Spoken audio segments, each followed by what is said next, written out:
More cameras in here today, huh? Do you have an update on Joe's status? No, not yet. Just taking it day to day right now. Will he practice full today? We'll see. I doubt it'd be full if he's out there, but we'll see. It's, soreness is an issue right now, and so giving him some time is best. And so that's all I'll say about today. How much of it is, for the game, the medical staff's call versus Burrow's call, considering it's, a little bit of soft tissue injury? Involves everybody. How difficult is it, Zach, for you and Brian on a week like this when there is a degree of uncertainty, coming up with game plan, practice reps, who takes which reps of practice? That's part of the business. You're always preparing all your guys. You're always preparing your backup quarterback no matter what. And so, again, this week we're forward an extra day, which is a positive, and we'll see how the practices go. Brian, deferred to you in terms of how that rotation might look this week. Would you like to share who's going to do what? Take it day to day, and we'll assess it each day. Would you like to see Joe practice at all between now and Monday if he were to play? That would be ideal. What's the biggest concern as he deals with soreness? How much workload you try to give him throughout the week to get ready for a game? Concern? I think we just got to keep the conversation going every day and see where he's at. Burrow's talked about in previous seasons, times he missed in practice and getting his feel back and the way he sees the field back. Just kind of cap independent, how would you evaluate just the way he's kind of been seeing the field and moving around in the game? Really good. That last game, aside from the interception, find me one bad ball placement. You're not going to. So I thought he performed really well. They can't have the turnover, obviously. But aside from that, I thought that he gave us exactly what we needed. I know you said he's improving, or has improved a bit over the past couple of days. Is that less soreness? Is that how? I don't want to speak for him in that regard, so again, we'll just keep those conversations between us. If Jake is put into extended rep throughout the week, what are you hoping to see from him in order to get ready, if he needs to be on Monday? Yeah, take great care of the football and manage the team. Brian said he has a couple of times gone back and watched Super Bowl 56. Oh, yeah. And I assume you have as well, getting ready for this game. A year and a half later, what kind of lessons can you take and apply to a Monday night game? From the Super Bowl? I don't pair those two together. You're just looking at a game. You're looking at tape. You're looking at scheme. You're looking at personnel. So I don't say Super Bowl compared to Monday night. I say it's a week 3 game, and both teams hungry for a win. And so I don't really compare the two games necessarily.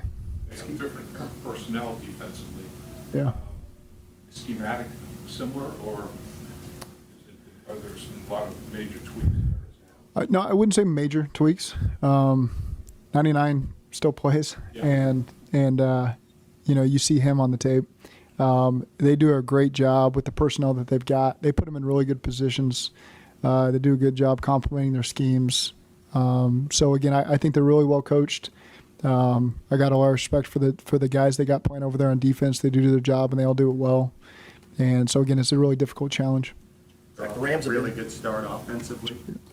They're off to a really good start offensively. What stands out in those first 2 games? They've done a good job getting the ball in space.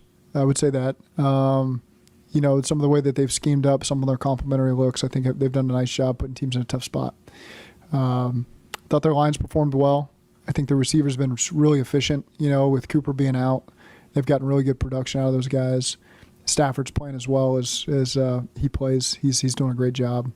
Really accurate, getting the ball in space. And again, they're getting good efficiency out of the running back position as well. So I think the unit from top to bottom is playing really good. They've been really good on third down both ways, both offensively and defensively. Is it, first on the offensive side, is it manageable situations, or is it Stafford making some big throws on third down? I've seen big throws on third down. I haven't drilled down on that part of it offensively for them, but I've certainly seen some big throws he's made. I just got to look back at what down and distance they were always in. And defensively, what have they done so well on third down to get off the field? Well, they do a good job. Early in drives, they've won some early drives and put some people in some tough spot. And so I think that's the key. Just as you look overall at the drives that they've had, They do a great job, and then once they get you in a less than manageable situation, they do a good job coming after the quarterback. Do you need Burrow to practice this week in order to play on Monday? We'll see. Is given how he didn't get the camp reps, I mean, how much does that play in a factor into how much work he may or may not need going into Monday? That doesn't factor into it. What would you say you've been most pleased with and what you've been able to build on offensively in the first 2 weeks? It's hard to say that for 2 weeks. You know, we're just fresh into the season, and they've been two totally separate games that we've played. So again, I thought we started to gain momentum at the end of the half, kicked a field goal, first drive of the second half, drove down the field, turnover, scored touchdown, had one punt mixed in there. And so really felt like those last 5 drives, outstanding rhythm. Just had the one cover 0 that we didn't pull through, and they got us on that third down. We had to punt. So felt like those last 5 drives, we really started to find our rhythm and get the ball moving, and wish we would started faster on those first 2 drives of the game. Would have put us in a better spot, put our defense in a better spot. Run game's been good, and Joe specifically, averaging, I guess, 4.4 yards a carry. What have you seen from Joe in the run game? Hit it where it needs to hit. He's done it. He's done it with a ton of energy. He's been really physical, punishing people upon contact, and really feeding off the offensive line as well. They've done a great job setting the tone, and Joe has matched that. And so I've been really pleased with the chemistry between those 2 units. Knowing how valuable Joe Burrow is, obviously, are you willing to take it up to game time if you have to give him as much time as needed? You know, I think we'll just take it day to day and see where we get to. Has there been enough time for Will Greer to start to enter a backup quarterback competition with Jake Browning? I think right now he's still in the process of learning it. He's done a great job trying to accelerate it. I mean, I just saw him pitch, going over it again, you know, so he's doing a great job, doing everything he can to prepare himself. It is the challenging part when you get a guy at the start of the season is you're past the install phase of things and you're into the game plan thing. So it's not the nuts and bolts of the offense. Now it's game planning for Cleveland and Baltimore and LA.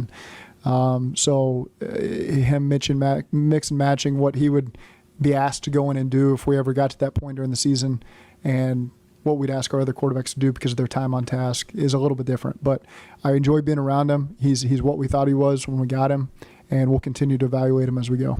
This might be an obvious question, but how much for you does the execution of a game plan change if you're dealing with Jake as opposed to Joe in game and the lead up to it? You need to have great conversation with all quarterbacks. Anytime a quarterback's playing, you got to make sure you connect with them and they understand the intent of the plan and why we're doing things and what they feel comfortable with. So every backup quarterback you've ever had, whether it's the full game plan or a scaled down plan, you want to make sure they're comfortable. So those conversations always take place. We always ask Jake his opinions the night before games on these situations. What plays would you want? We're always connected that way, and it's on the call sheet. And so this week is no different. You guys have faced adversity a few times over the last few years, but never dropped 3 in a row. What's enabled y'all to kind of bounce back after a couple losses to make sure that doesn't linger? Just the character of the team, you know, and there's a lot of winners in our locker room. There's a lot of winners on our coaching staff. And so when you face perceived adversity, I would argue that this isn't really adversity. That comes, you know, later in the year typically. But, you know, there's no fear in our guys. That's what I love is when you're in a team meeting and you walk around the locker room and you see guys and you wouldn't know the record, you wouldn't feel the record. The guys still have the confidence and the fight that you always expect from these guys. And it's usually the people that don't have control of the situation where you get a little bit more of the, oh man, this is a real adversity situation. We don't feel that at all. We know that this season's a marathon. We stumbled out the blocks.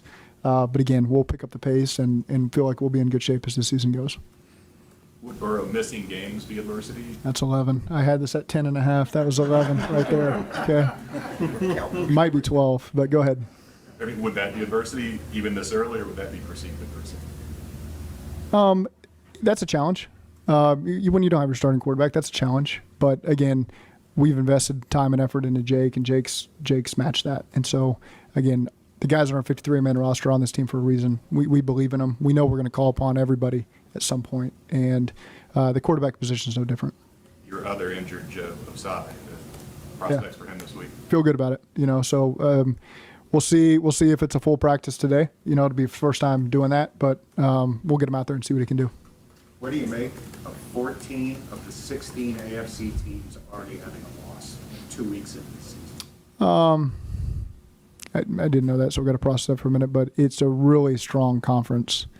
You look at the league in general. There's nobody that's on the schedule where you think these guys. It's none of that. The AFC specifically, I think I don't pay as much attention to the NFC unless we're playing a team. AFC wise, there's a lot of talent from top to bottom. Every team's got their strengths. Every team matches up with another team maybe a little bit differently, and so it's a really good conference, and it's what makes this league fun. Is there any update on Nick Scott? Everything has been positive so far. So again, there's a process he's got to follow over the course of the week, but everything so far has been positive and on time. Again, we'll have to take it. You'll know more in the 48 hours, I think, as he starts to get through the protocol. What have you thought about his start with the team so far? Yeah, I think a lot of the new guys have started to fit in really well. The chemistry with the team's good. They understand the role. Nick's done a great job just as a veteran presence over there, and so fortunate to have him. You should know and have it. I didn't make it. I just was asking a question, how many do we think it'll be? And it was 10.5. Coming off, I guess, the Super Bowl loss, as you prepared for the offseason, was priority one, improving the interior offensive line. You ended up signing two within like the first 10 minutes of free agency. What was the question? It was priority one in that offseason, improving the interior of the offensive line. You end up getting Kappa. And That was a priority. A priority was improving the offensive line. And felt like we did that. It's impossible to predict how it's going to look. You don't want to just say we're signing interior linemen just to sign interior linemen, and now you're signing guys that you maybe don't believe in. We felt like those were really good fits for what we could add, and we're fortunate that it worked out where they wanted to come play for us. All right, thanks, Zach. Thanks, Zach. Zach.